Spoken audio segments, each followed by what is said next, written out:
ত্রিপুরার বাজেট আপনারা সবাই জানেন প্রায় দ্বিগুণ হয়েছে।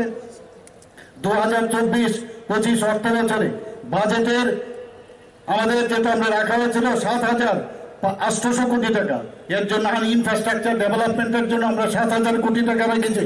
ইনফ্রাস্ট্রাকচার যদি ডেভেলপমেন্ট না হয় তাহলে কোনো অবস্থায় বাইরের থেকে ইনভেস্টররা আসবে না, বা পার্মানেন্ট কোনো যে ইনভেস্ট করার পরে যে পার্মানেন্ট যে স্ট্রাকচার সেটা যদি না থাকে তাহলে অর্থনীতিরও সমৃদ্ধি হবে না। আমাদের বর্তমানে মাথাপিছু গড় হাই প্রায় দ্বিগুণ হয়েছে। 2017-18-তে ছিল 1,444,000 টাকা, 2023-24-এ 1,77,723 টাকা হয়েছে বন্ধুগণ। জিএসডিপির কথা যদি বলি 2023-13-14-তে ছিল মাত্র 25.5 কোটি, আর 2023-24-তে আমাদের এখানে এখন যে জিএসডিপি বেড়ে 82,002 কোটি হয়েছে। বিরোধীদের সমস্ত চক্রান্তকে অতিক্রম করে রাজ্যে এখন শান্তি প্রতিষ্ঠিত হয়েছে বন্ধুগণ। আইন শৃঙ্খলার উন্নতি হয়েছে।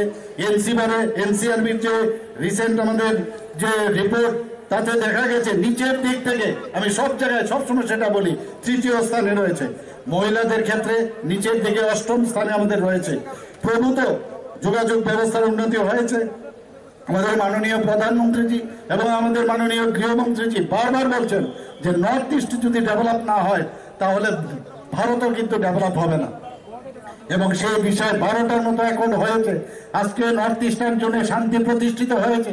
কিছুদিন আগেও আমাদের এখানে যারা এনএলএফটি এবং এটিটিএফ এর অস্ত্র সেই অ্যাকর্ডের কারণে তারা সারেন্ডার করেছে।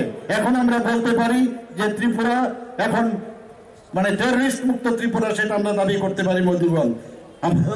এখন চারিদিকে যে হীরা মডেল আমাদের মাননীয় প্রধানমন্ত্রীজি বলেছেন যে আমি হীরা মডেল দিব 2018 আগে, এবং সেই অনুযায়ী যেমন বলা তেমন মানে সেটা করেছেন উনি।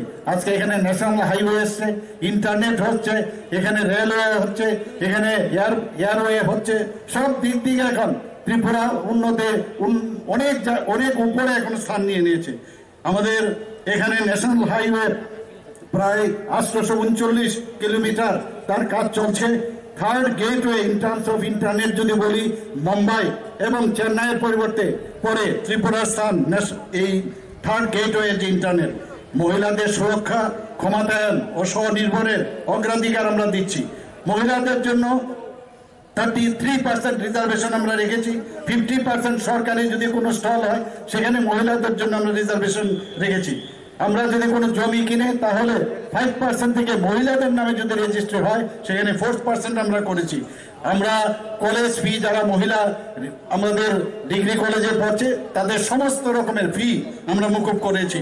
পিঙ্ক টয়লেট আমাদের বাজেটে আমরা বলেছি, রাস্তায় ওনাদের সম্মান যাতে বজায় থাকে সেখানে মহিলাদের জন্য আমরা পিঙ্ক টয়লেট করেছি। যুবকদের কর্মসংস্থানের প্রাধান্য আমরা দিচ্ছি। সরকারি চাকরি কিছুদিন আগে আপনারা দেখেছেন, আমি এই ময়দান থেকে আমি বলেছিলাম, আমাদের মাননীয় যশস্বী গৃহমন্ত্রীজি ভার্চুয়ালি আমাদের সাথে যুক্ত ছিল।